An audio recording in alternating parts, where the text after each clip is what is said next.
Dala sikhuza bafo. Ayidala sikhuza mfethu, kudala sikhuza.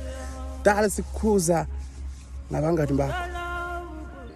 Dala sikhuza singobobhuti wakho.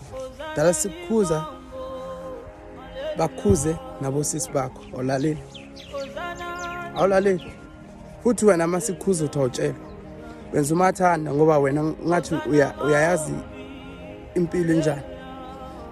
Kodwa mina ngithi kudala sikhuza ngoba awulaleli. Dala sikhuza ukuthi yekela ukuhamba nabangani abanje ba wrong for you. Uthi wena ngeke ulalele ngabantu bazocontrol impilo yakho. Buka manje uphelele. Khona manje ubanjiwe. Banjele rape. Uthi wena ulaleli. Futhi lesixolo leso hamba ngaso sabangani bakho. Ibona abakufaka ipressure ukuthi uyenze into ongayithandi. Kodwa wena uyayenza just because of what? Ufuna ukubajabulisa bona. Buka manje usune case yokurapa.